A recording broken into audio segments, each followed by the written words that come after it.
the early evening of November 13, 1974, Ronald DeFeo Jr., known as Butch by family and friends, walked into a hometown bar in Amityville to have a drink.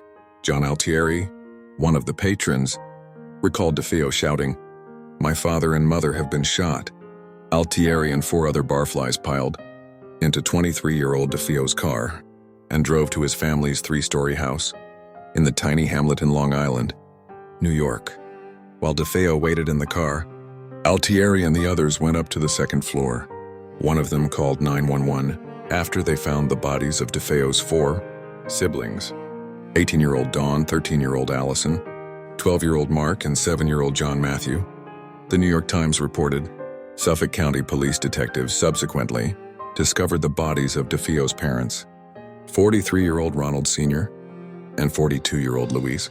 The 6 victims, who were found in their beds wearing pajamas, had each been shot in the back with a rifle. The following day, homicide investigators arrested DeFeo, charging him with murdering his parents, sisters, and brothers.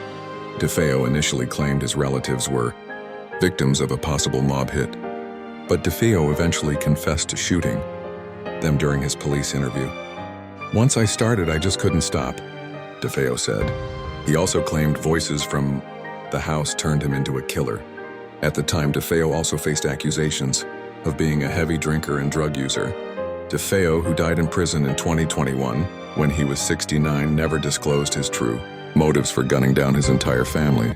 But for some journalists and Amityville natives who followed the case for decades, DeFeo's murderous rampage was rooted in years of conflict with his father, as well as jealousy toward his siblings, whom he believed his parents doted on more than him.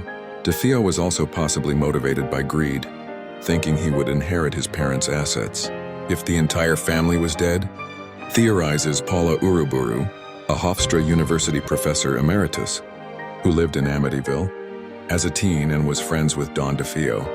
In the early 1970s, the DeFeos moved from Brooklyn to a 5-bedroom Dutch colonial house in Amityville and soon became a part of the community.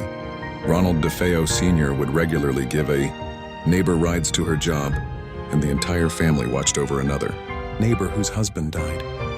The New York Times reported the DeFeos also held Sunday prayer huddles and had a large fountain statue of St. Joseph holding a baby Jesus in their front yard.